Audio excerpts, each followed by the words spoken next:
தெரிவிச்சுக்கிறேன். அண்ட் சந்தானம் நான் சொன்ன மாதிரி அந்த ஒரு கேரக்டர், அந்த ஒரு குணம் அவர் வந்து மாறாமல் இருக்கிறது தான் வந்து இன்றைக்கி அவரை வந்து மேலும் மேலும் உயிரை வச்சுக்கிட்டே இருக்குது. ஸோ கண்டிப்பாக இந்த படம் டிடி நெக்ஸ்ட் லெவல், சந்தானத்துக்கு ஒரு நெக்ஸ்ட் லெவலாக இருக்கும்னு சொல்லி நான் இறைவனை வேண்டிக்கிறேன். அண்ட் எஸ்டிஆர் 49, ஸோ திருப்பி ஒரு காம்பினேஷன் வேறு வருது. ஸோ என்னென்னா, எதுக்கு இந்த எஸ்டிஆர் 49ல் சந்தானம் அப்படின்றது வந்து நான் சொல்லணும்னு ஆசைப்பட்றேன்.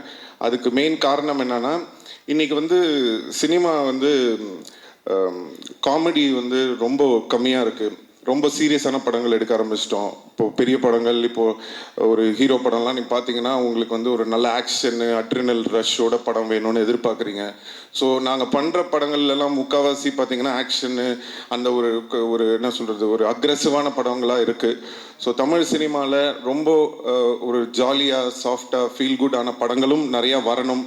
இப்போது ரீசெண்டாக வந்து நம்ம எடிட்டர் நினைக்கிறேன், நீங்கள் ஒர்க் பண்ணியிருந்தேன், அவர் வந்து இப்போது இந்த டூரிஸ்ட் ஃபேமிலின்னு ஒரு படம் பார்த்தேன். ரொம்ப அருமையாக இருந்தது படம்.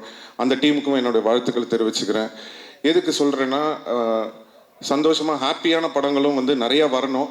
அது வந்து சந்தானம் மாதிரி ஒரு ஆளை வந்து நம்ம ரொம்ப நாளாக மிஸ் பண்ணுறோம். ஸோ அவர் வந்து படத்தில் ஹீரோவாக நடிக்கிறது மட்டும் இல்லாமல் இந்த மாதிரி ஆர்யாவோட இருக்கட்டும், இல்லை நானாக இருக்கட்டும், அவருக்கு பிடிச்ச டைரக்டர்ஸாக இருக்கட்டும், அந்த மாதிரி ஏதாவது முக்கியமான படங்கள் அவர் வந்து சூஸ் பண்ணி நிறையா படம் வந்து தமிழ் ரசிகர்களுக்காக சந்தானம் நடிக்கணும்னு நான் இந்த மேடையில் அவரை கேட்டுக்கிறேன்.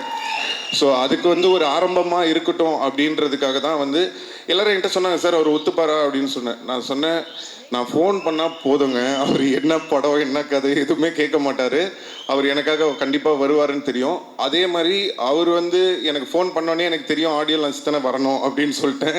ஸோ அது வந்து எங்கள் 2 பேருக்குள்ளே அந்த மாதிரி ஒரு நட்பு இருக்குது. அதனால தான் நானும் அவரை வந்து தேவையில்லாமல் எதுக்கும் கூப்பிட மாட்டேன், அவரும் என்னை வந்து தேவையில்லாமல் இது பண்ண மாட்டார். ஏன்னா அவருக்கு தெரியும் அவர் கூப்பிட்டா வந்துடுவார். அதே தான் நான் வந்து சரி நம்ம கூப்பிட்டா சந்தானம் வந்துடுவார். ஸோ அதனால் கண்டிப்பாக வந்து இனிமேல் நீங்கள் அதிகமாக சந்தானத்தை வந்து நிறைய படங்களில் இனிமேல் பார்ப்பீங்கன்னு நம்பலாம்.